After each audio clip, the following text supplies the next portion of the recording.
En el silencio de una biblioteca polvorosa de Ámsterdam, donde los rayos de sol, filtrados por ventanas empañadas, iluminan manuscritos que pocos se atreven a abrir, un pensador solitario sostiene entre sus manos una verdad tan devastadora que podría hacer temblar los cimientos de la cristiandad.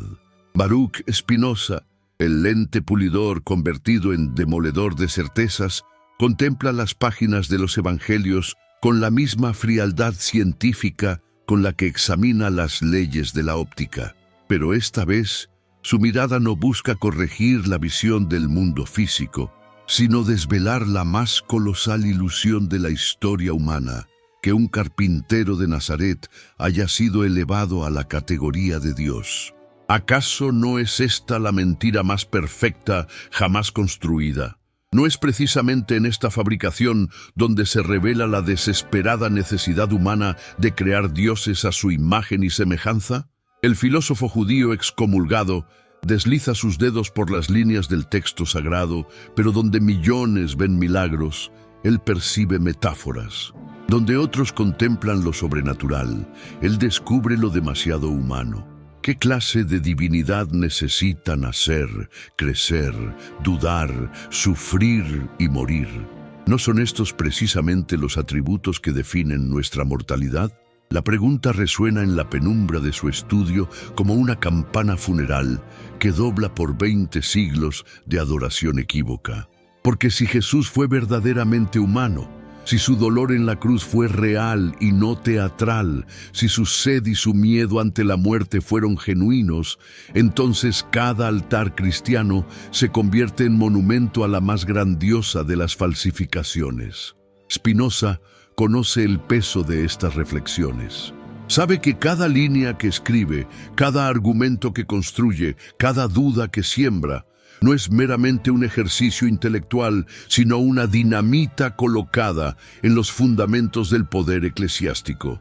La Iglesia no ha construido catedrales para honrar a un hombre sabio. Las ha levantado para sostener un imperio que se alimenta de la fe ciega en lo imposible. ¿Qué ocurriría si millones de creyentes descubrieran que han estado adorando no a Dios hecho hombre, sino a un hombre convertido en Dios por la ambición y el miedo de otros hombres? La respuesta aterroriza tanto a quienes detentan el poder religioso que prefieren el silencio cómplice a la verdad incómoda. En las calles de Ámsterdam, donde diferentes credos conviven en una paz tensa, el eco de estas ideas comienza a filtrarse como agua que encuentra grietas en el muro más sólido. Los comerciantes judíos susurran en los mercados sobre el hereje que cuestiona tanto a Moisés como a Cristo. Los pastores calvinistas aprietan los puños cuando escuchan que alguien osa sugerir que sus dogmas no son menos fabricados que los católicos que tanto desprecian. Y en los confesionarios, donde los pecadores buscan absolución, algunos sacerdotes comienzan a experimentar una angustia nueva. ¿Qué valor tiene su autoridad para perdonar pecados si quien les otorgó ese poder era tan mortal como ellos? La filosofía espinociana no ataca solo la superficie del cristianismo, va directo al corazón de su paradoja fundamental. Si Jesús era Dios, ¿por qué oró pidiendo que pasara de él el cáliz? ¿Acaso Dios puede experimentar la desesperación? Si era divino, ¿por qué necesitó crecer en sabiduría? ¿No es la omnisciencia un atributo esencial de la divinidad? Y si verdaderamente era el Hijo del Altísimo, ¿por qué sus últimas palabras fueron un grito de abandono que atraviesa los siglos como el lamento más humano jamás registrado?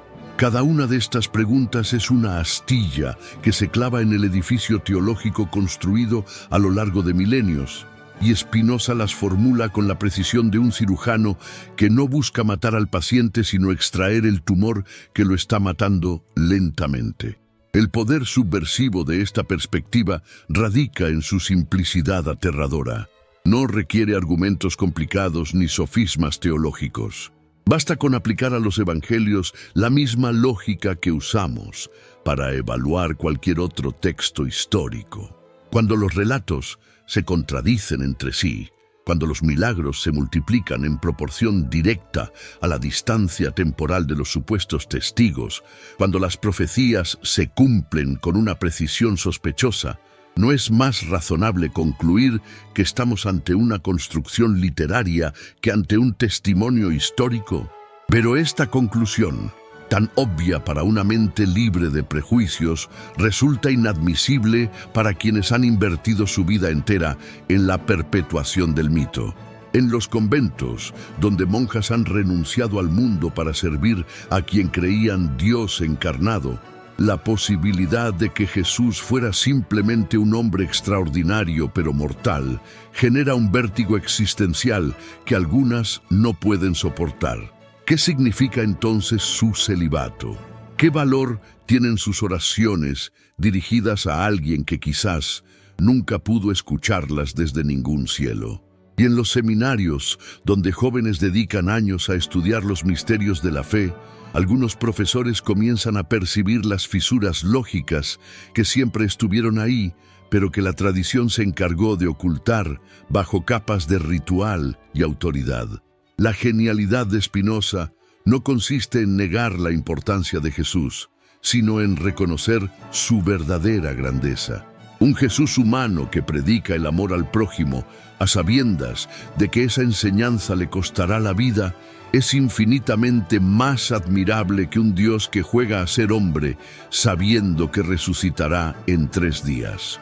Un profeta mortal que enfrenta la injusticia sin garantías sobrenaturales muestra un coraje que ninguna divinidad podría igualar, porque el coraje divino es una contradicción en términos. ¿Qué riesgo puede correr quien es omnipotente?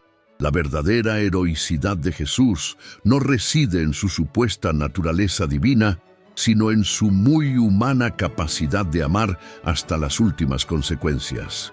Pero esta reinterpretación, por hermosa que sea, amenaza con demoler no solo la teología cristiana, sino toda la estructura de poder que se ha construido sobre ella. Si Jesús era tan humano como cualquiera de nosotros, entonces no existe razón alguna para que sus supuestos representantes en la tierra gocen de autoridad especial. Si no hubo resurrección literal, entonces la promesa de vida eterna se convierte en metáfora, y las indulgencias que la Iglesia vende pierden todo su valor comercial.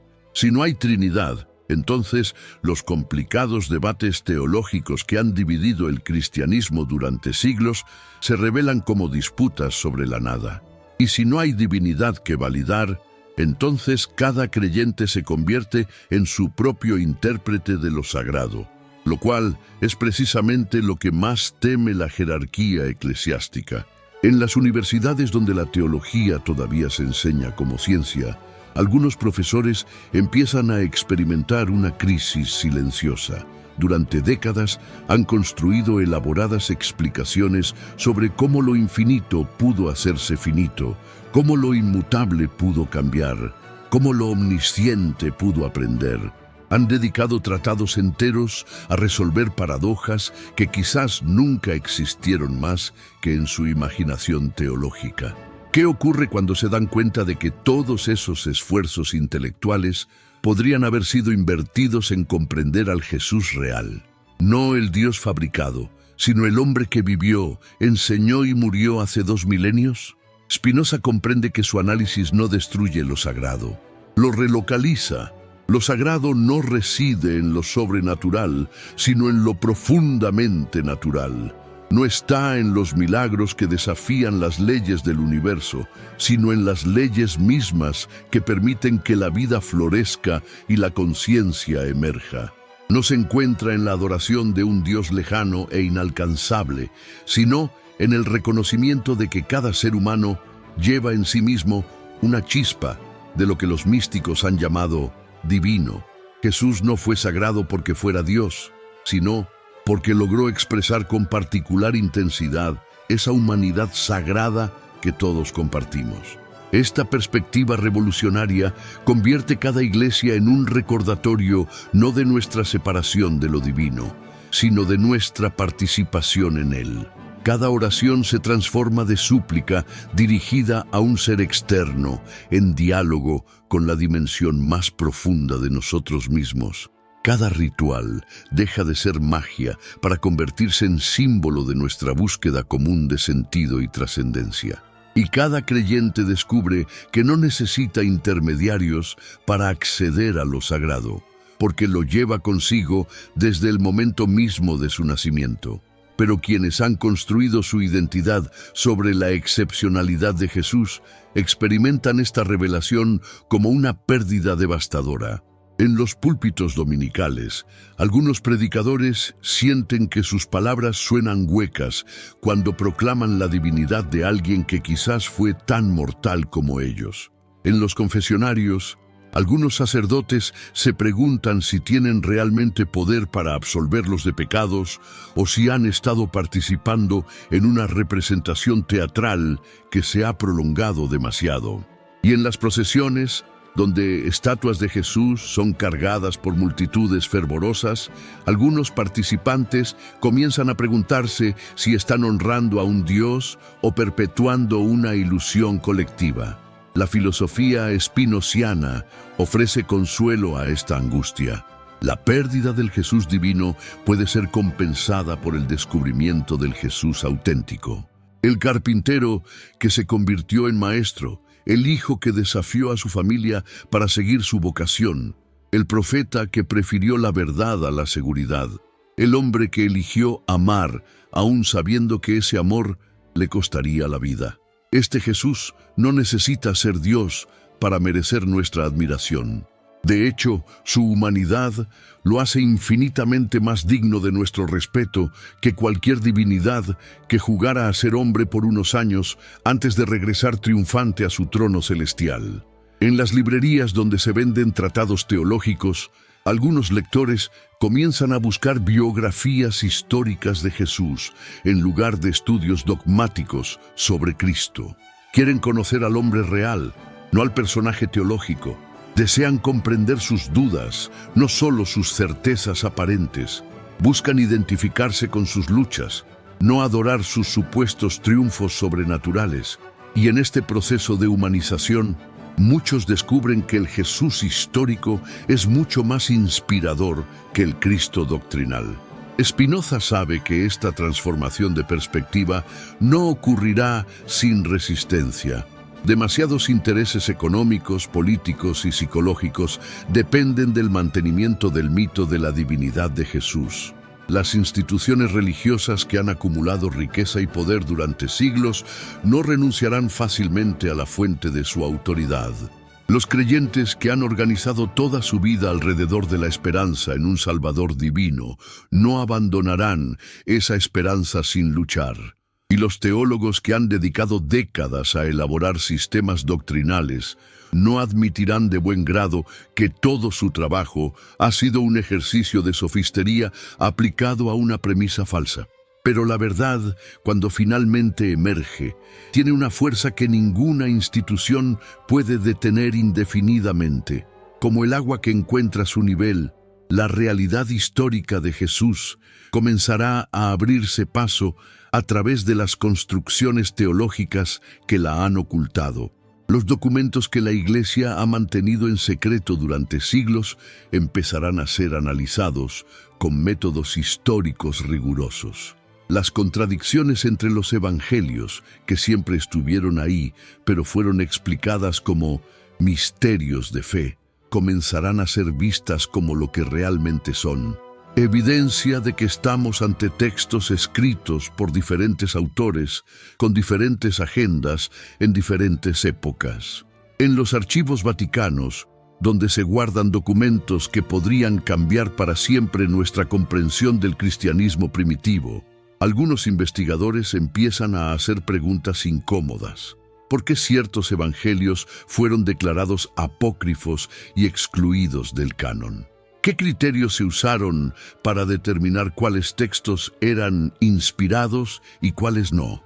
No es sospechoso que los evangelios aceptados como oficiales sean precisamente aquellos que más insisten en la divinidad de Jesús, mientras que los rechazados tienden a presentarlo como un maestro humano extraordinario pero mortal.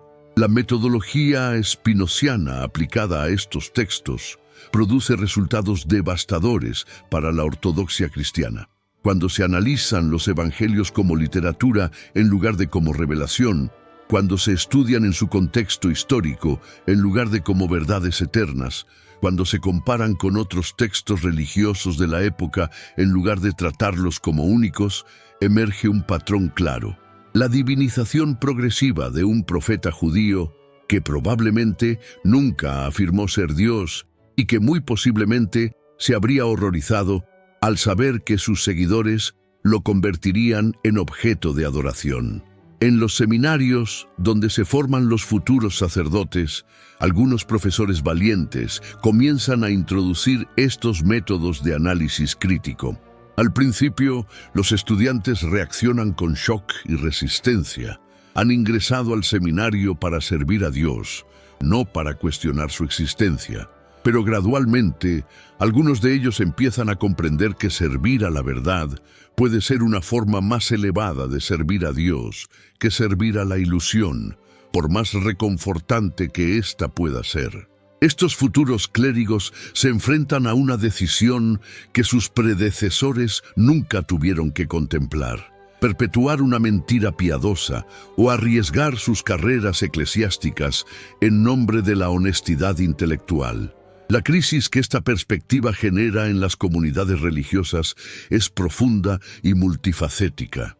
No se trata simplemente de un debate académico sobre interpretación bíblica. Es una confrontación existencial que toca los fundamentos mismos de la identidad cristiana. Si Jesús no era Dios, entonces, ¿qué significa ser cristiano? Si no hubo sacrificio divino por los pecados de la humanidad, entonces, ¿cómo se obtiene el perdón? Si no hay garantía sobrenatural de vida eterna, entonces, ¿qué sentido tiene renunciar a los placeres terrenales?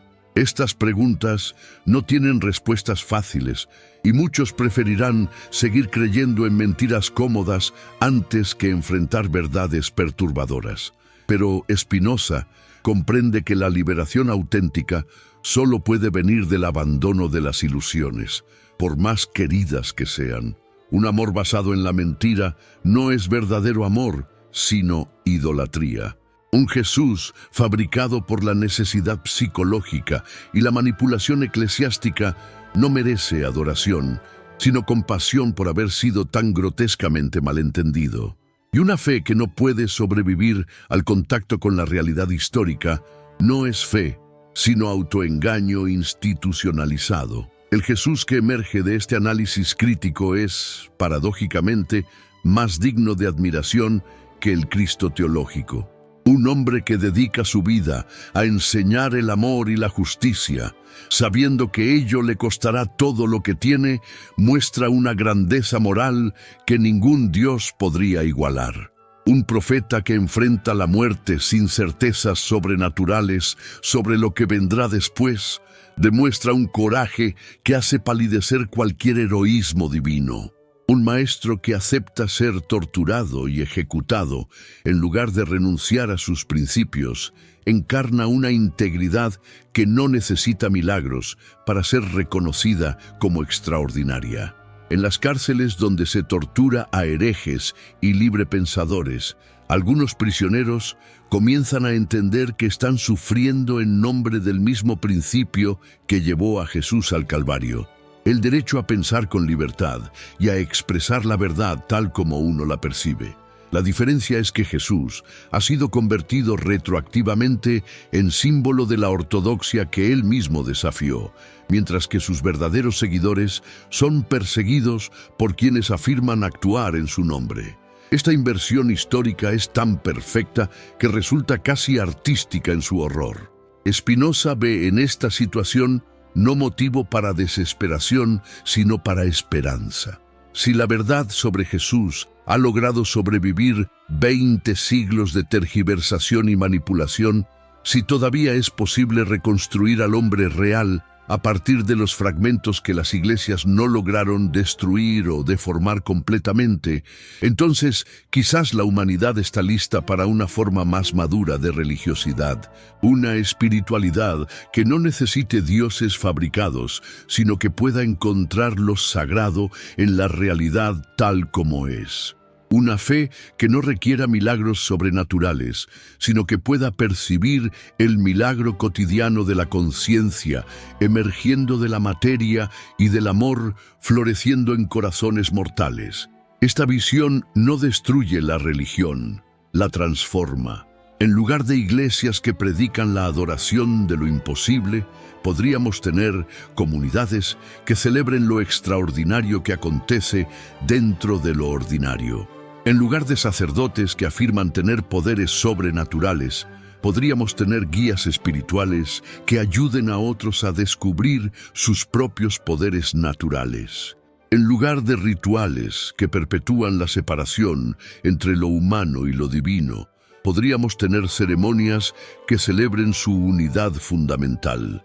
Y en lugar de una fe basada en el miedo al castigo eterno, podríamos desarrollar una espiritualidad basada en el amor a la vida tal como se nos presenta. El camino hacia esta transformación no será fácil. Requerirá que millones de personas abandonen certezas que han dado sentido a sus vidas durante generaciones.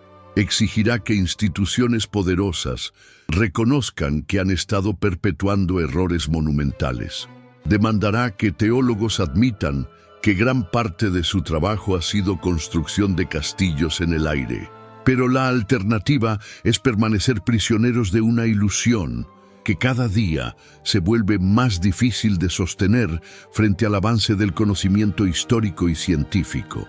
En las calles de Ámsterdam, donde Spinoza camina mientras elabora estas ideas revolucionarias, el viento trae rumores de cambio. Se habla de nuevos métodos para estudiar textos antiguos, de descubrimientos arqueológicos que arrojan luz sobre el mundo en que vivió Jesús, de manuscritos encontrados en cuevas que presentan versiones del cristianismo primitivo muy diferentes de la oficial. Cada uno de estos desarrollos es una grieta más en el edificio de la ortodoxia. Y Spinoza sabe que eventualmente el peso de la evidencia hará colapsar toda la estructura. Pero él también comprende que su papel no es acelerar este colapso, sino preparar a la humanidad para lo que vendrá después. Porque cuando finalmente se reconozca que Jesús fue un hombre extraordinario, pero mortal, cuando se admita que los evangelios son literatura religiosa y no reportes históricos, cuando se acepte que la divinidad de Cristo fue una construcción teológica posterior, la pregunta que resonará en cada conciencia será inevitable. ¿Qué hacemos ahora con esta verdad? La respuesta de Spinoza es tan radical como liberadora. Abrazamos nuestra humanidad compartida como la única divinidad que realmente necesitamos. En las bibliotecas de la Sorbona, donde los más brillantes teólogos de Francia intentan defender lo indefendible, un silencio incómodo se extiende como mancha de aceite sobre los debates que antes parecían definitivos. Los argumentos que durante siglos fueron considerados irrefutables, ahora suenan huecos ante la aplicación rigurosa de la lógica spinoziana. ¿Cómo explicar que un Dios omnisciente haya necesitado aprender? ¿Cómo justificar que un ser perfecto haya experimentado crecimiento espiritual? ¿De qué manera puede lo inmutable cambiar de opinión sobre la ley mosaica? Cada pregunta es una estocada que atraviesa el corazón de la doctrina cristológica, y los más honestos entre estos eruditos comienzan a reconocer que han estado construyendo sistemas filosóficos sobre arena movediza. El doctor Mathieu Rousseau, decano de la Facultad de Teología, observa desde su ventana los jardines donde una vez paseo con la certeza de que poseía las respuestas definitivas sobre los misterios divinos. Ahora, con las obras de Spinoza ocultas en el cajón secreto de su escritorio, experimenta el vértigo de quien descubre que el suelo bajo sus pies ha sido siempre una ilusión óptica. Durante 30 años ha enseñado que la unión hipostática de las naturalezas divina y humana en Cristo es el misterio central de la fe. Pero, ¿qué ocurre cuando se percata de que este misterio podría ser simplemente una contradicción lógica disfrazada de profundidad teológica? ¿No es acaso más probable que los primeros cristianos, enfrentados a la muerte de su maestro, hayan inventado progresivamente una divinidad para él antes que admitir que un mero hombre había logrado tocar sus corazones tan profundamente? En los pasillos de la universidad, donde estudiantes de teología memorizan fórmulas sobre la doble naturaleza de Cristo, algunos profesores más jóvenes comienzan a introducir preguntas que sus predecesores nunca se atrevieron a formular. Si Jesús era verdaderamente Dios encarnado, ¿por qué sus contemporáneos no lo reconocieron? ¿No resulta extraño que su propia familia lo considerara loco? ¿Por qué sus discípulos, que supuestamente convivieron con la divinidad encarnada, lo abandonaron en el momento crucial? Y más perturbador aún, ¿por qué los evangelios más tempranos insisten menos en la divinidad de Jesús que los más tardíos? ¿No sugiere esto un proceso de divinización gradual más que una revelación inmediata de una realidad preexistente? Estas preguntas se filtran como virus intelectual a través de toda la estructura educativa cristiana. En los seminarios, donde se forman los futuros sacerdotes, los estudiantes más perspicaces comienzan a notar las inconsistencias que siempre estuvieron ahí, pero que la tradición se encargó de ocultar bajo capas de autoridad y ritual. El seminarista Jean-Baptiste Moreau, destinado a convertirse en uno de los predicadores más influyentes de su generación, experimenta una crisis nocturna mientras lee los evangelios con nuevos ojos. Si Marcos, el evangelio más antiguo, termina originalmente con la tumba vacía y las mujeres huyendo aterradas sin decir nada a nadie, ¿de dónde surgieron todas las elaboradas narrativas de apariciones post-resurrección que encontramos en los evangelios posteriores? ¿No es más plausible que cada comunidad cristiana haya añadido los detalles que necesitaba para sustentar su fe que imaginar que los testigos oculares simplemente olvidaron mencionar los eventos más extraordinarios de la historia humana? La metodología spinoziana, aplicada sistemáticamente a los textos sagrados, produce una cascada de revelaciones que sacuden los fundamentos de la creencia cristiana. Cuando se analizan los milagros atribuidos a Jesús, no como acontecimientos sobrenaturales, sino como desarrollos literarios, emerge un patrón claro. Los prodigios se multiplican y magnifican en proporción directa a la distancia temporal de los supuestos eventos. Los evangelios más tempranos reportan curaciones que podrían tener explicaciones naturales. Los más tardíos incluyen resurrecciones de muertos y multiplicaciones de alimentos que desafían las leyes físicas básicas. ¿No es esto exactamente lo que esperaríamos si estuviéramos ante un proceso de mitologización gradual, en lugar de ante el registro histórico de intervenciones divinas? En las celdas monásticas, donde monjes han dedicado toda su existencia a la contemplación de Cristo, algunos experimentan una crisis espiritual que los lleva al borde de la desesperación. El hermano François, que ha pasado 40 años meditando sobre la pasión, se enfrenta súbitamente a la posibilidad de que el sufrimiento que tanto ha venerado haya sido el de un hombre mortal, no el de Dios bajando a experimentar la condición humana. Pero gradualmente, a medida que procesa esta revelación, comienza a comprender que un hombre que elige sufrir por sus principios sin garantías sobrenaturales muestra una grandeza moral infinitamente superior a la de una divinidad que juega a ser vulnerable sabiendo que recuperará su omnipotencia en 3 días. El Jesús humano que emerge de esta reinterpretación no es menos digno de admiración, sino inmensamente más inspirador. Esta transformación de perspectiva no se limita a los círculos académicos o religiosos. En las tabernas, donde comerciantes y artesanos debaten los temas del día, la idea de un Jesús plenamente humano comienza a generar conversaciones que habrían sido impensables una generación antes. El herrero Pierre Duval, hombre simple pero reflexivo, expresa lo que muchos empiezan a sentir. Si Jesús era como nosotros, entonces nosotros podemos ser como Él. Pero si era Dios disfrazado, entonces su ejemplo no nos sirve de nada porque nunca podremos imitarlo. Esta sabiduría popular captura instintivamente lo que los teólogos han tardado siglos en comprender, que la divinidad de Jesús, lejos de hacerlo más admirable, lo convierte en un modelo inalcanzable que más bien desalienta que inspira el crecimiento moral. En los palacios donde reyes y nobles han justificado su autoridad como delegación divina, la humanización de Jesús genera inquietudes políticas profundas. Si el fundador del cristianismo era un campesino que desafió tanto al poder religioso como al político de su época, ¿qué legitimidad pueden reclamar quienes afirman gobernar en su nombre?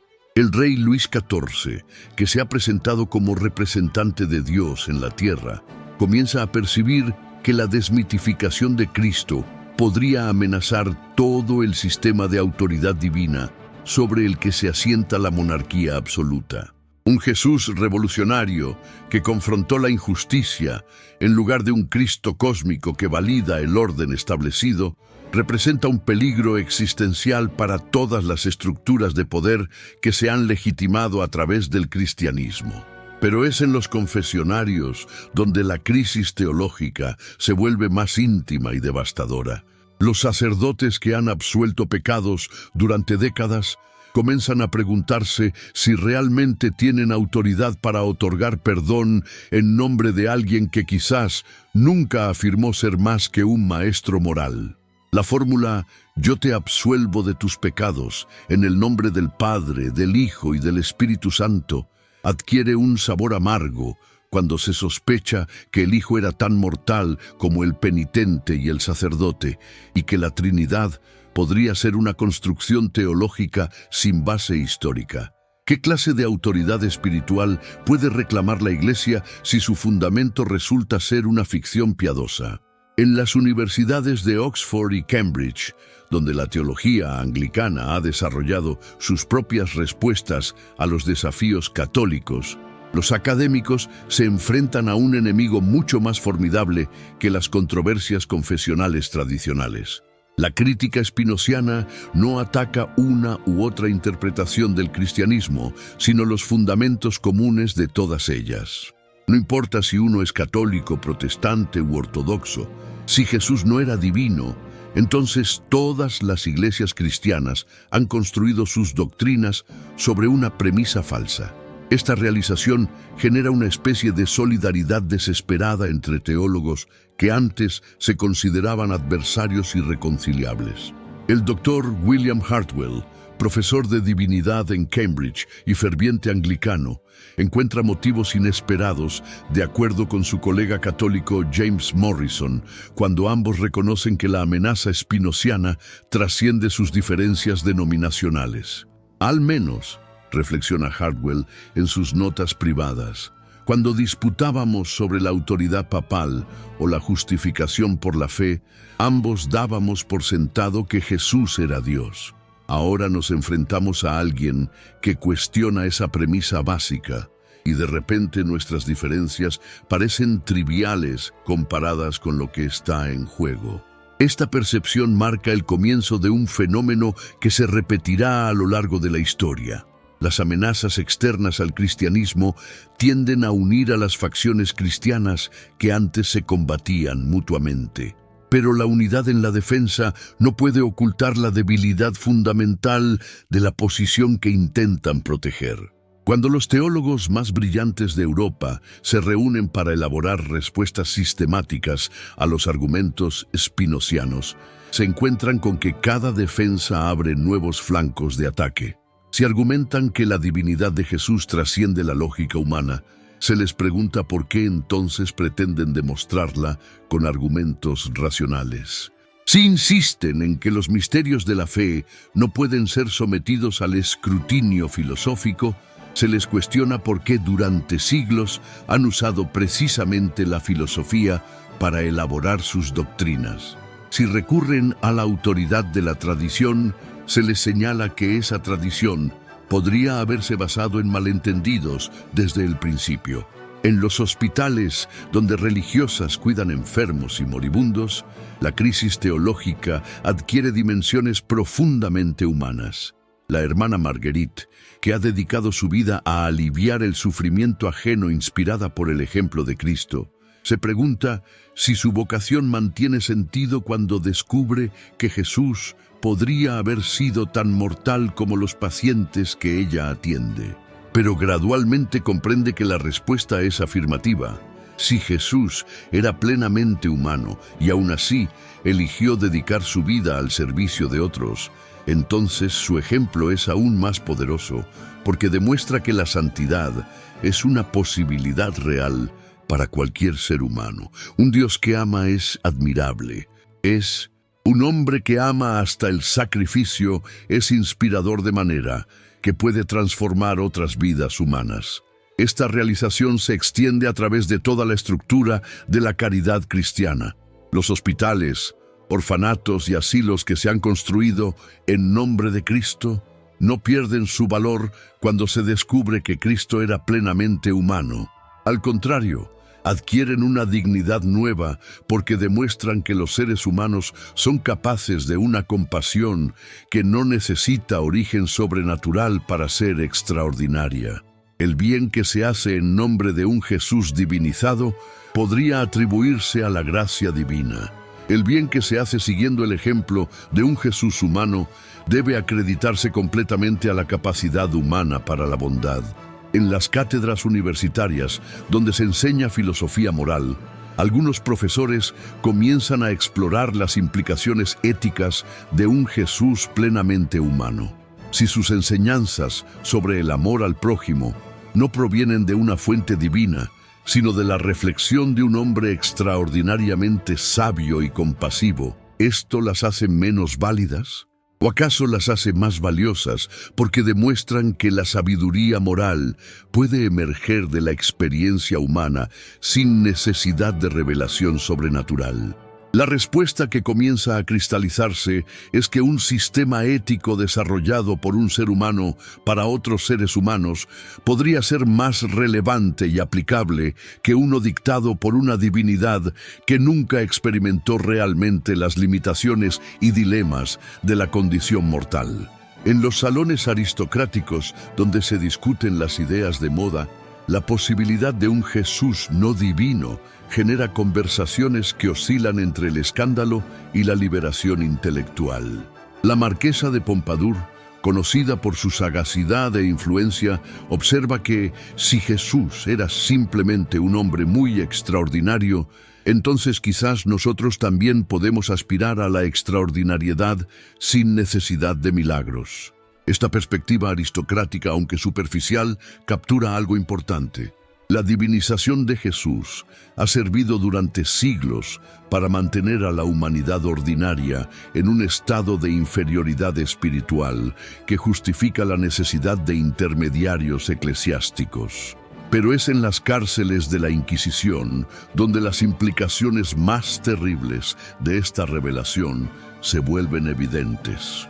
Hombres y mujeres han sido torturados y ejecutados por negar la divinidad de Cristo, por cuestionar la autoridad de la Iglesia, por interpretar las Escrituras de maneras no autorizadas. Si resulta que tenían razón, si Jesús era efectivamente tan humano como ellos, entonces cada hoguera encendida por herejía ha sido un crimen cometido en nombre de una mentira. Los inquisidores que han dedicado sus vidas a defender la ortodoxia cristiana se enfrentan a la posibilidad aterradora de haber estado sirviendo no a Dios, sino a una ilusión colectiva mantenida por el terror.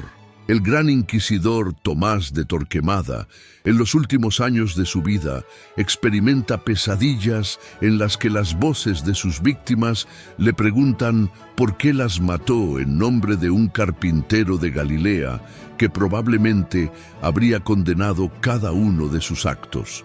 En sus momentos de lucidez más terrible, comprende que si los herejes tenían razón sobre la humanidad de Jesús, entonces él ha construido su carrera sobre la persecución de la verdad en nombre de la falsedad. Esta realización lo lleva a una crisis espiritual que ninguno de sus contemporáneos puede siquiera sospechar. La filosofía espinociana no se conforma con demostrar la humanidad de Jesús. Va más allá para mostrar cómo esta verdad puede ser liberadora en lugar de destructiva. Si Jesús era plenamente humano, entonces cada ser humano lleva en sí mismo la capacidad potencial para esa misma grandeza moral que lo caracterizó. Si no hay barrera ontológica entre Cristo y el resto de la humanidad, entonces todos podemos aspirar a encarnar en nuestras vidas los valores que Él enseñó. La santidad deja de ser privilegio de unos pocos elegidos por la gracia divina para convertirse en posibilidad abierta a cualquiera que esté dispuesto a cultivar la sabiduría, la compasión y el coraje necesarios. En los monasterios donde monjes han renunciado al mundo para imitar a Cristo, algunos comienzan a comprender que su imitación podría ser más auténtica de lo que nunca imaginaron. Si Jesús era tan humano como ellos, entonces sus votos de pobreza, castidad y obediencia no son intentos imposibles de emular a Dios, sino formas genuinas de seguir el ejemplo de un hombre que eligió esos valores como camino hacia la plenitud espiritual. Esta realización no debilita su vocación, sino que la fortalece al mostrar que están siguiendo un modelo realmente alcanzable. Pero en las cancillerías vaticanas, donde se toman las decisiones que afectan a millones de creyentes, la crisis teológica genera pánico institucional. Si se admite públicamente que Jesús podría haber sido plenamente humano, ¿qué base quedaría para la autoridad papal? ¿Cómo podría el pontífice reclamar ser el vicario de Cristo en la tierra si Cristo era tan mortal como cualquier otro hombre? ¿Qué sentido tendrían los sacramentos si quien supuestamente los instituyó no tenía poder divino para hacerlo? Estas preguntas amenazan no solo la teología católica, sino toda la estructura de poder que se ha construido sobre ella durante más de un milenio. El Papa Inocencio XII, en la privacidad de sus aposentos, contempla un crucifijo con nuevos ojos. Durante toda su vida ha visto en esa figura la representación de Dios sufriendo por la humanidad. Ahora se pregunta si no está contemplando simplemente la imagen de un hombre bueno destruido por la maldad de otros hombres. Y paradójicamente, esta segunda interpretación le resulta más conmovedora que la primera, porque implica que el bien puede existir y persistir en el mundo sin necesidad de garantías sobrenaturales, sostenido únicamente por la decisión humana de elegir el amor por encima del miedo y la justicia por encima de la conveniencia. En las escuelas, donde niños aprenden el catecismo, algunos maestros más reflexivos comienzan a preguntarse cómo explicar los misterios de la fe a mentes jóvenes sin mentirles abiertamente. La pregunta, ¿cómo puede Jesús ser al mismo tiempo Dios y hombre?, siempre ha requerido respuestas evasivas que apelan a la autoridad antes que a la lógica. Pero, ¿qué ocurre cuando el maestro ya no está convencido de que esa autoridad tenga fundamento? ¿Es moralmente aceptable seguir enseñando como verdades absolutas doctrinas que podrían ser construcciones humanas falibles? ¿No sería más honesto admitir desde el principio que se trata de interpretaciones tradicionales, pero no necesariamente de hechos históricos verificables? Estas preguntas se extienden a través de todo el sistema educativo cristiano. En las universidades pontificias donde se forman los teólogos del futuro, Algunos profesores experimentan la angustia de enseñar doctrinas en las que ya no creen completamente, pero que no pueden cuestionar públicamente sin destruir sus carreras. El profesor de cristología más respetado de la Gregoriana pasa noches insomnes preguntándose si debe seguir perpetuando interpretaciones que su investigación privada ha revelado como problemáticas. La tensión entre la honestidad intelectual y la lealtad institucional se vuelve insoportable para quienes han dedicado sus vidas al estudio riguroso de los textos sagrados. Pero quizás sea en los hospicios, donde ancianos creyentes esperan la muerte, que la crisis teológica adquiere su dimensión más poignante. Hombres y mujeres que han vivido toda su existencia confiando en la promesa de reunirse con Cristo en el paraíso, se enfrentan súbitamente a la posibilidad de que esa promesa haya sido una ilusión. ¿Qué consuelo puede ofrecer un sacerdote a quien está muriendo si él mismo duda de la realidad de la vida eterna? ¿Cómo administrar la extrema unción con convicción cuando se sospecha que quien supuestamente instituyó ese sacramento era tan mortal como el moribundo que lo recibe? Sin embargo, Spinoza proporciona un consuelo inesperado incluso para esta angustia final. Si Jesús era plenamente humano y aún así logró vivir una vida tan plena de significado que sigue inspirando a millones de personas 2 milenios después, entonces cada vida humana contiene la posibilidad de esa misma trascendencia. No necesitamos sobrevivir físicamente a la muerte para alcanzar una forma de inmortalidad. Podemos lograrla a través del impacto positivo que nuestras acciones y ejemplo tengan sobre las vidas de otros. En este sentido, un Jesús mortal que continúa transformando corazones y mentes 20 siglos después de su muerte, ha alcanzado una inmortalidad más real que cualquier supervivencia sobrenatural. Esta perspectiva comienza a filtrar incluso en los sermones dominicales. Algunos predicadores valientes empiezan a enfatizar la enseñanza moral de Jesús por encima de su supuesta naturaleza divina. Hablan del carpintero que se convirtió en maestro, del profeta que desafió la injusticia, del hombre que eligió amar hasta las últimas consecuencias.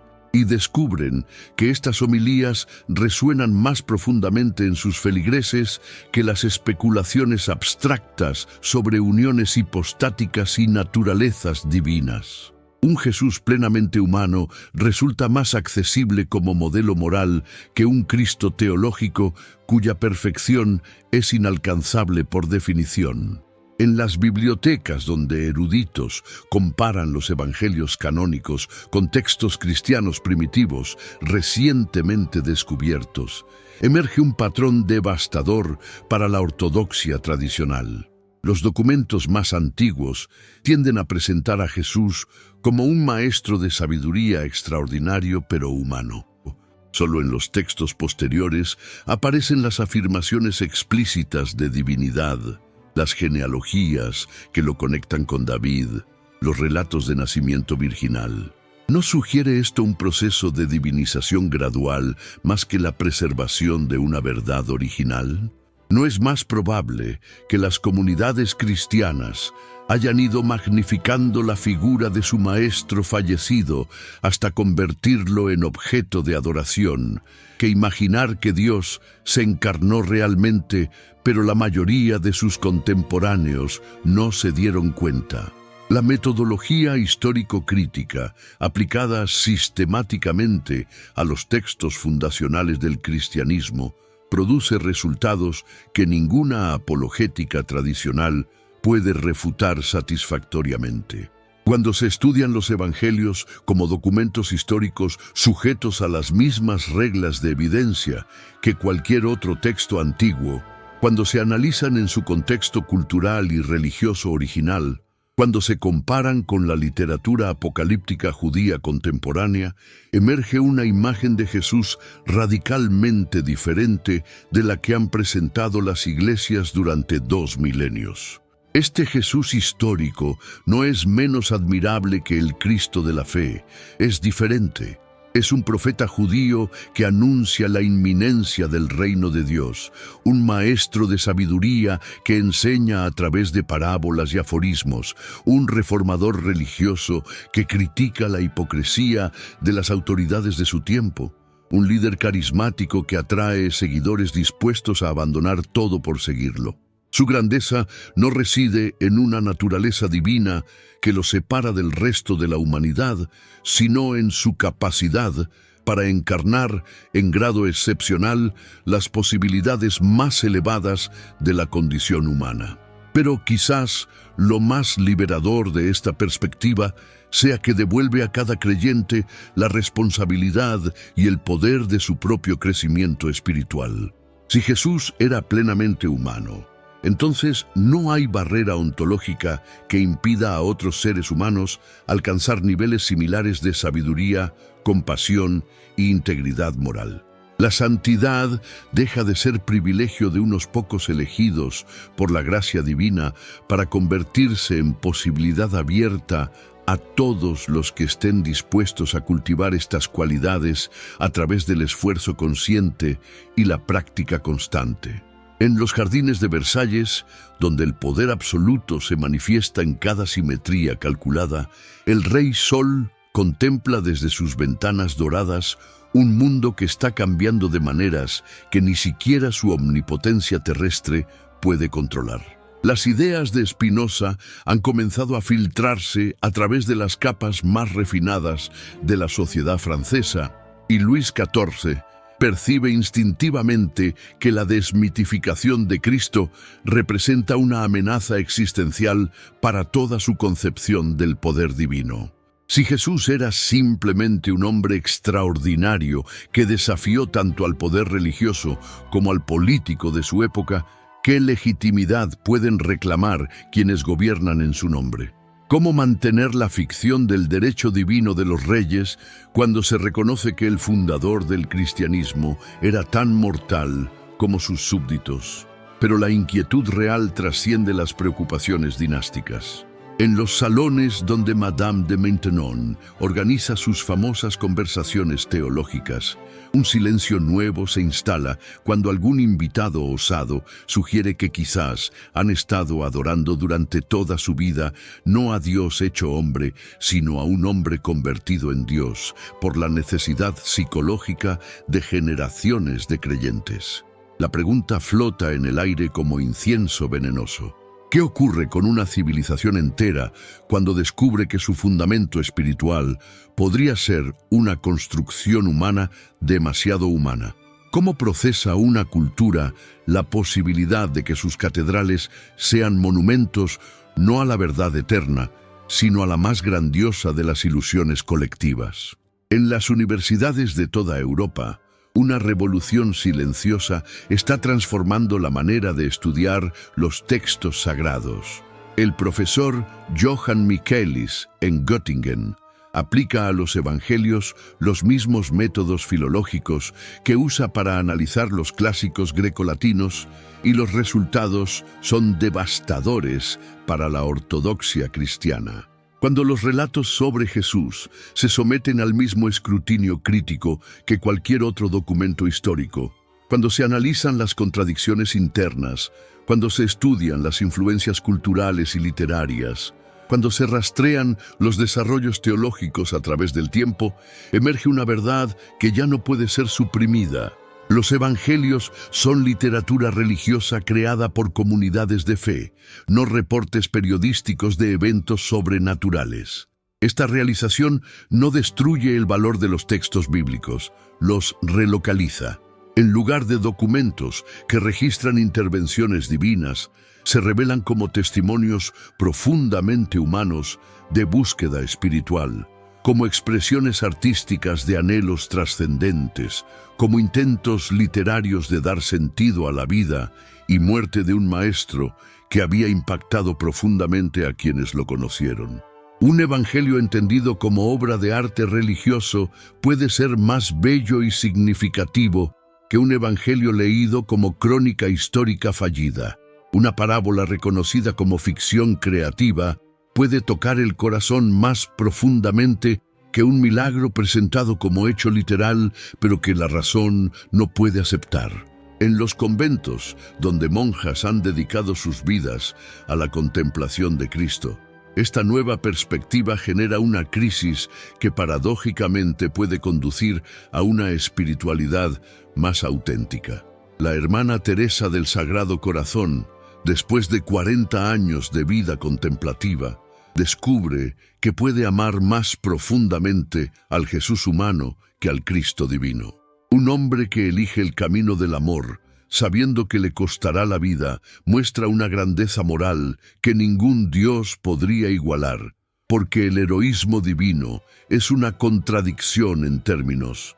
¿Qué riesgo puede correr quien es omnipotente? ¿Qué sacrificio puede hacer quien sabe que resucitará al tercer día? El Jesús plenamente humano que emerge de esta reinterpretación no es menos digno de admiración, sino infinitamente más inspirador como modelo de vida espiritual. Pero es en las cárceles de la Inquisición donde las implicaciones más terribles de esta revelación alcanzan su clímax más dramático. En las mazmorras de Sevilla, donde herejes y conversos han sido torturados por negar la divinidad de Cristo, los verdugos que han dedicado sus vidas a defender la ortodoxia cristiana comienzan a experimentar pesadillas en las que sus víctimas les preguntan por qué las mataron en nombre de una mentira. El gran inquisidor Francisco Jiménez de Cisneros, en los últimos días de su vida, es visitado por visiones de todos aquellos que murió por herejía, y en el delirio de la fiebre los escucha preguntarle: ¿por qué nos quemaste por decir la verdad sobre Jesús? ¿No sabías que Él era tan humano como nosotros? Esta crisis de conciencia se extiende a través de toda la maquinaria represiva de la Iglesia. Los censores que han prohibido libros, los jueces que han condenado disidentes, los predicadores que han fomentado la persecución de judíos y musulmanes en nombre de Cristo, todos comienzan a enfrentarse a la posibilidad aterradora de haber estado sirviendo no a la verdad divina, sino a una ilusión institucional mantenida por el terror. ¿Qué clase de justicia puede reclamar una institución que ha torturado y matado para defender doctrinas que podrían ser falsas? ¿Cómo puede pedir perdón por crímenes cometidos en nombre de alguien que probablemente habría condenado cada uno de esos actos? En las bibliotecas del Vaticano, donde se guardan documentos que podrían cambiar para siempre nuestra comprensión del cristianismo primitivo, algunos investigadores valientes comienzan a hacer las preguntas que durante siglos fueron consideradas blasfemas. ¿Por qué ciertos evangelios fueron declarados apócrifos y excluidos del canon oficial? ¿Qué criterios se usaron para determinar cuáles textos eran inspirados y cuáles no? No es significativo que los evangelios incluidos en el canon sean precisamente aquellos que más insisten en la divinidad de Jesús, mientras que muchos de los rechazados lo presentan como un maestro humano extraordinario pero mortal. El cardenal bibliotecario Giuseppe Casanate, custodio de estos secretos durante décadas, experimenta el vértigo de quien ha dedicado su vida a proteger verdades que podrían ser mentiras. En la soledad de los archivos secretos, rodeado de pergaminos que pocos ojos han visto, se pregunta si su función ha sido preservar la sabiduría o perpetuar la ignorancia. Los textos gnósticos que ha mantenido ocultos presentan un Jesús radicalmente diferente del ortodoxo. Un maestro de sabiduría que enseña la divinidad inherente en todos los seres humanos. Un reformador que critica las instituciones religiosas de su tiempo. Un profeta que predica la liberación del alma a través del conocimiento directo en lugar de la fe ciega en autoridades externas. ¿Qué habría ocurrido si estos textos hubieran sido incluidos en el canon oficial? ¿Cómo sería el cristianismo si hubiera conservado desde el principio la imagen de un Jesús plenamente humano que enseñaba a otros seres humanos cómo alcanzar la iluminación espiritual. ¿No habría sido esta una religión más liberadora que la que se desarrolló alrededor de la adoración de un Dios hombre inalcanzable que requiere intermediarios eclesiásticos para el acceso a lo sagrado? En las escuelas teológicas protestantes, donde reformadores como Lutero y Calvino creyeron haber purificado el cristianismo de las corrupciones católicas, algunos eruditos comienzan a reconocer que sus reformas no fueron lo suficientemente radicales. Mantuvieron intacta la estructura dogmática fundamental que convierte a Jesús en objeto de adoración en lugar de modelo a seguir. El profesor alemán Hermann Reimarus, en la privacidad de sus estudios, elabora una reconstrucción del Jesús histórico que lo presenta como un profeta judío apocalíptico, cuya misión fracasó completamente según sus propios términos, y cuyos discípulos, incapaces de aceptar ese fracaso, inventaron las historias de resurrección para mantener viva su causa. Esta perspectiva genera una comprensión completamente nueva del origen del cristianismo. En lugar de una religión fundada por Dios encarnado, emerge como un movimiento humano nacido del dolor, la confusión y la esperanza desesperada de un grupo de seguidores que habían perdido a su maestro. La resurrección se convierte no en evento histórico, sino en símbolo poético de cómo las ideas poderosas pueden sobrevivir a la muerte de quienes las proclamaron. Los milagros se revelan no como intervenciones sobrenaturales, sino como expresiones literarias de la convicción de que Jesús había tocado dimensiones de la realidad habitualmente inaccesibles para la conciencia ordinaria. En los hospitales donde religiosas cuidan enfermos terminales, esta nueva comprensión genera una transformación paradójica de la práctica espiritual. La hermana Ángeles de la Misericordia descubre que puede ofrecer mayor consuelo a los moribundos cuando les habla de un Jesús que experimentó el mismo miedo a la muerte que ellos sienten, que sudó sangre en Getsemaní porque era tan mortal como cualquiera de sus pacientes, que gritó su abandono en la cruz porque el dolor que sentía era tan real como el que ellos padecen. Un Dios que juega a sufrir no puede comprender verdaderamente el sufrimiento humano. Un hombre que sufre realmente puede ser fuente auténtica de compasión y solidaridad. Esta realización se extiende a toda la práctica de la medicina pastoral. Los capellanes de hospitales, que antes ofrecían la esperanza en milagros sobrenaturales, ahora pueden ofrecer algo más valioso: la certeza de que el sufrimiento humano tiene dignidad y significado por sí mismo, sin necesidad de justificaciones teológicas complejas. El dolor de un hombre no es menos real ni menos digno de compasión porque ese hombre no sea Dios. Al contrario, el sufrimiento humano adquiere una seriedad que se pierde cuando se le atribuye a una divinidad que está simplemente representando un papel temporal. En las cárceles donde prisioneros buscan redención espiritual, algunos capellanes experimentan una revolución en su ministerio cuando comienzan a presentar a Jesús no como juez divino, sino como compañero de sufrimiento humano. Un reo condenado a muerte puede identificarse más profundamente con un Jesús que también fue ejecutado por las autoridades de su tiempo, que con un Cristo cósmico que reina desde un trono celestial. La solidaridad espiritual se vuelve más auténtica cuando se basa en la condición compartida de mortalidad y vulnerabilidad que cuando se funda en la adoración de lo inalcanzable. Pero quizás sea en los orfanatos donde esta transformación teológica produce los frutos más bellos. Los niños abandonados que han crecido sin conocer el amor paternal pueden encontrar consuelo más genuino en un Jesús que también experimentó el rechazo y la incomprensión de su familia que en un Cristo que era Hijo de Dios desde toda la eternidad. Un Salvador plenamente humano que conoció la pobreza, la marginalidad y el dolor puede ser verdadero hermano de los desamparados, de maneras que ninguna divinidad encarnada podría igualar.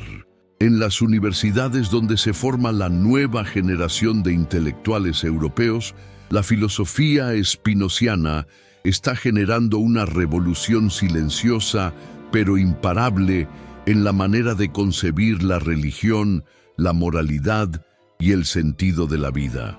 El joven Voltaire, todavía estudiante, pero ya perspicaz observador de las contradicciones de su época, anota en sus diarios privados que, si Cristo era verdaderamente humano, entonces cada ser humano lleva en sí mismo la capacidad potencial para esa grandeza moral que lo caracterizó. La santidad deja de ser monopolio de unos pocos elegidos para convertirse en posibilidad universal. Esta democratización de lo sagrado tiene implicaciones revolucionarias que van mucho más allá de la teología. Si cada persona puede acceder directamente a la dimensión espiritual de la existencia sin necesidad de intermediarios eclesiásticos, entonces toda la estructura jerárquica de la Iglesia pierde su justificación fundamental. Si la autoridad moral no deriva de una investidura sobrenatural, sino de la sabiduría y la integridad personal, entonces papas y obispos no tienen derecho especial a dictar normas de comportamiento a otros seres humanos. Si lo sagrado no reside en instituciones externas, sino en la conciencia individual, entonces cada persona se convierte en su propio sacerdote y su propio templo. En los salones parisinos, donde se discuten las ideas más avanzadas de la época, intelectuales como Denis Diderot comienzan a explorar las implicaciones sociales y políticas de un cristianismo sin divinidad de Cristo. Si Jesús era simplemente un reformador social que desafió las estructuras injustas de su tiempo, entonces ser verdaderamente cristiano podría significar continuar esa lucha por la justicia social en lugar de adorar pasivamente una figura divinizada. Un Jesús revolucionario que confrontó tanto al poder religioso como al político resulta mucho más subversivo que un Cristo cósmico que valida el orden establecido. Esta reinterpretación política del cristianismo genera pánico en las cortes europeas. Si seguir a Jesús significa desafiar la injusticia como Él lo hizo, entonces los cristianos auténticos deberían oponerse a la opresión de los pobres, la corrupción de los poderosos y la hipocresía de las autoridades religiosas. Un Jesús plenamente humano que eligió la pobreza voluntaria y criticó a los ricos, se convierte en figura profundamente incómoda para una iglesia que ha acumulado inmensas riquezas y para unos gobiernos que justifican la desigualdad social como voluntad divina. En las fábricas donde trabajadores comienzan a organizarse para defender sus derechos, algunos encuentran inspiración en la imagen de un Jesús carpintero que conoció el trabajo manual y que predicó sobre la dignidad de los humildes. Este Cristo proletario resulta mucho más relevante para sus luchas que el Señor celestial adorado en las catedrales financiadas por sus opresores. La clase trabajadora puede reclamar legítimamente como uno de los suyos a un Jesús que vivió de su trabajo y que criticó duramente a quienes acumulan riquezas mientras otros pasan necesidades. Pero la transformación más profunda ocurre en el nivel de la espiritualidad personal. Millones de creyentes que han basado toda su vida religiosa en la adoración de Cristo como Dios se enfrentan a la posibilidad liberadora y aterrorizante de relacionarse con Él como hermano mayor en humanidad. Esta transición no es fácil.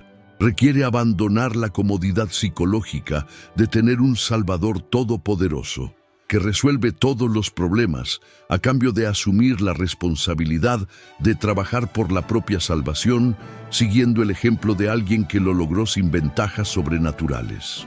En los monasterios donde monjes han dedicado décadas a la imitación de Cristo, Algunos descubren que su vocación adquiere un significado completamente nuevo cuando comprenden que están tratando de emular no a Dios, sino a un ser humano que alcanzó la santidad a través del esfuerzo consciente y la práctica espiritual constante. Sus votos de pobreza, castidad y obediencia no son intentos imposibles de imitar lo divino, sino formas genuinas de seguir el camino que un hombre extraordinario eligió como método para alcanzar la plenitud espiritual.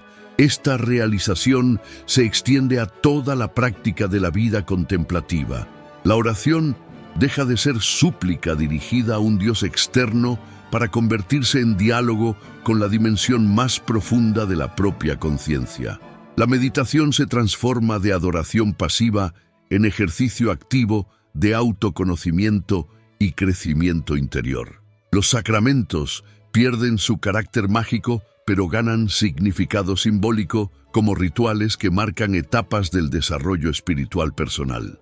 En las escuelas, donde se enseña religión a los niños, algunos educadores valientes comienzan a presentar a Jesús primariamente como modelo moral, en lugar de como objeto de adoración.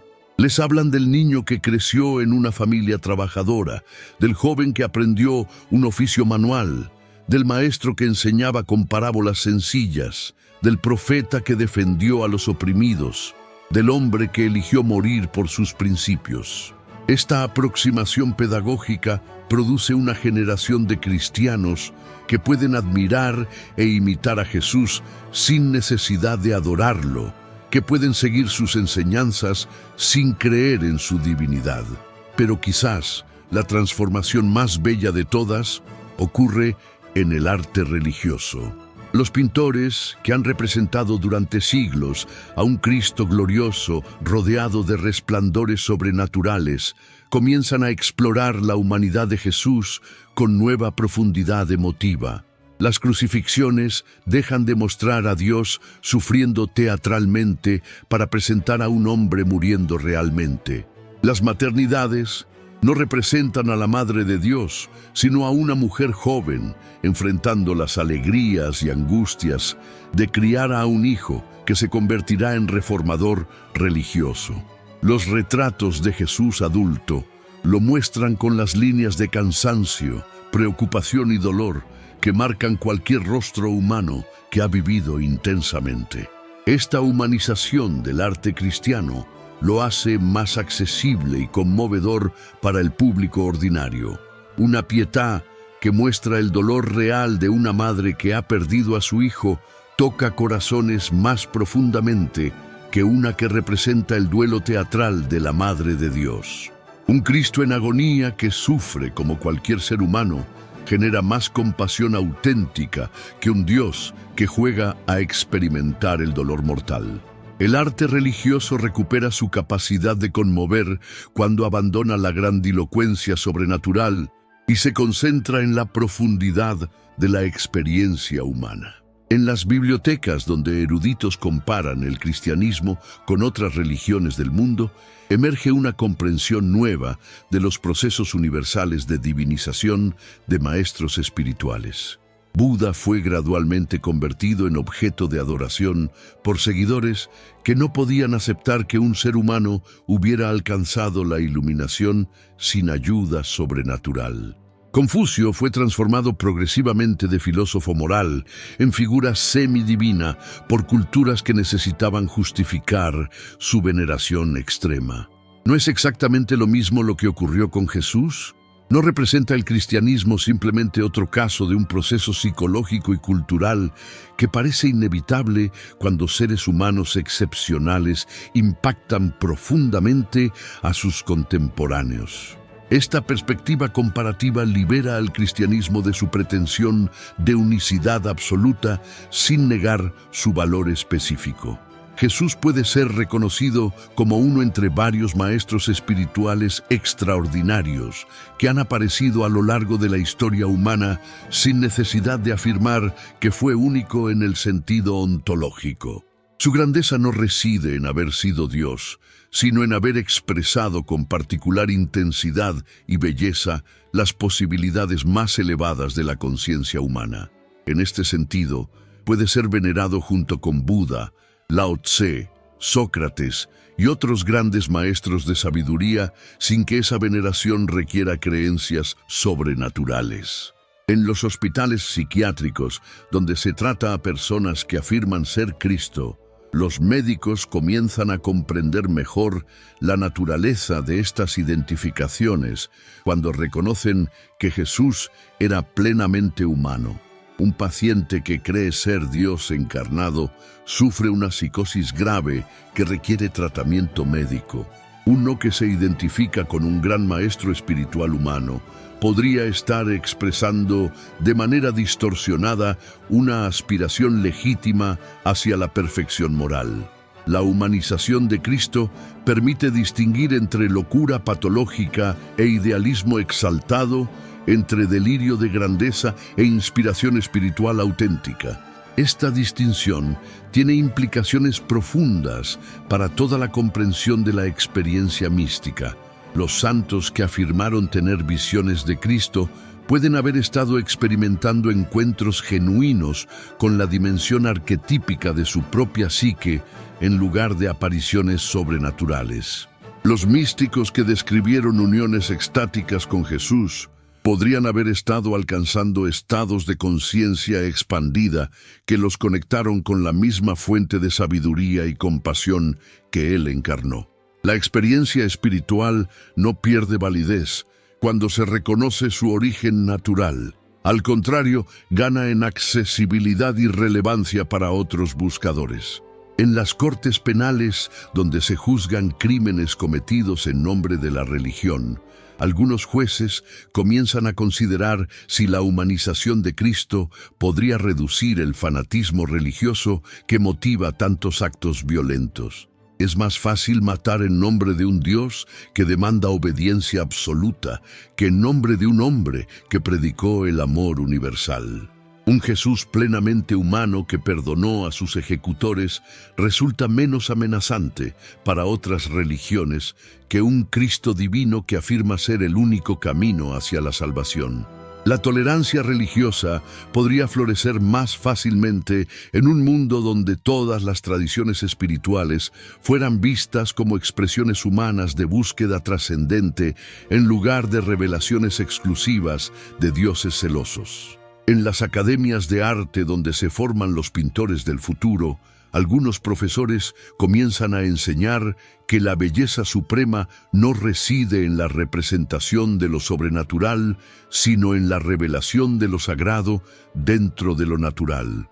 Un rostro humano que expresa sabiduría profunda puede ser más sublime que cualquier aureola dorada. Una mano que se extiende en gesto de bendición muestra mayor poder espiritual cuando se sabe que pertenece a un ser mortal que cuando se imagina divina. El arte religioso alcanza su máxima expresión cuando logra mostrar cómo lo infinito se manifiesta a través de lo finito, cómo lo eterno se revela en lo temporal, cómo lo sagrado emerge de lo profano. Pero quizás la transformación más profunda de todas ocurre en el nivel de la comprensión del amor. Un Dios que ama a la humanidad lo hace desde la seguridad de su perfección ontológica. Un hombre que ama hasta el sacrificio lo hace desde la vulnerabilidad de su mortalidad. El amor divino es admirable pero inalcanzable. El amor humano, llevado hasta sus últimas consecuencias, es inspirador porque demuestra que nosotros también podemos amar así.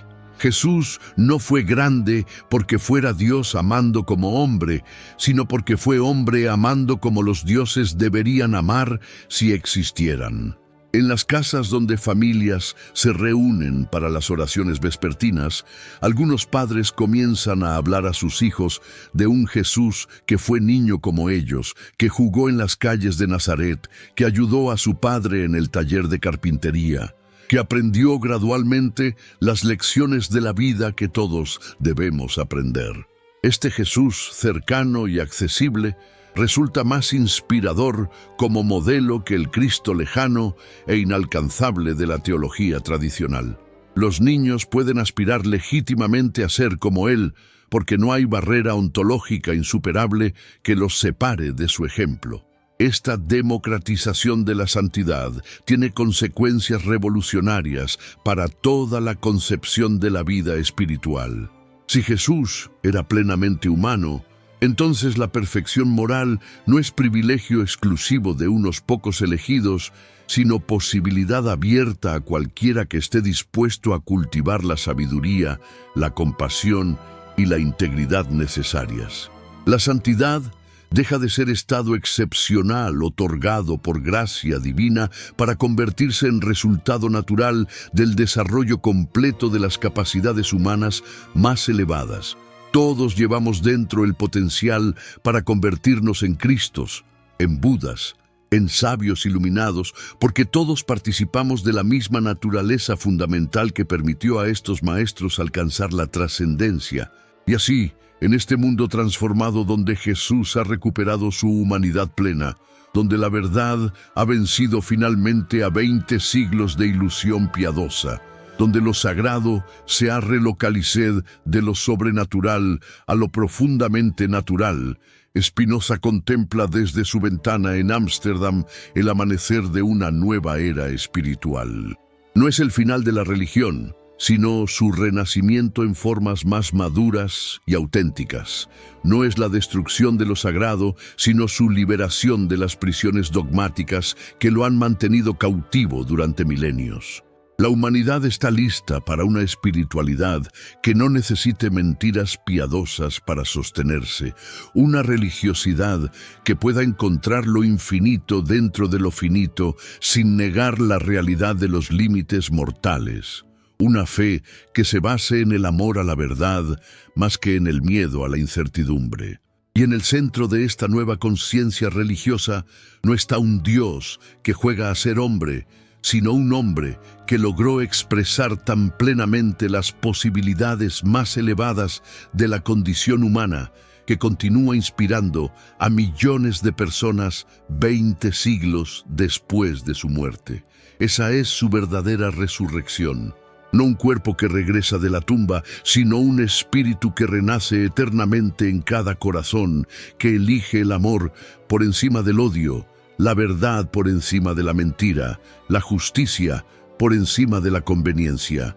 Ese es su verdadero reino de los cielos, no un lugar geográfico donde las almas van después de morir, sino un estado de conciencia donde los seres humanos pueden vivir aquí y ahora, cuando aprenden a amar como Él amó, a perdonar como Él perdonó, a servir como Él sirvió. Y esa es su verdadera divinidad, no una naturaleza ontológica que lo separa del resto de la humanidad, sino una plenitud de desarrollo humano que todos podemos aspirar a alcanzar si tenemos el coraje de seguir su ejemplo hasta las últimas consecuencias. El sol se pone sobre Ámsterdam y Spinoza cierra finalmente sus manuscritos sabiendo que ha plantado semillas de verdad que germinarán durante siglos. La humanidad de Cristo no es una pérdida, sino el mayor regalo que la filosofía puede hacer a la espiritualidad. La certeza de que lo sagrado no está en los altares, sino en los corazones. No en las instituciones, sino en las personas. No en lo sobrenatural, sino en lo maravillosamente, extraordinariamente, gloriosamente humano.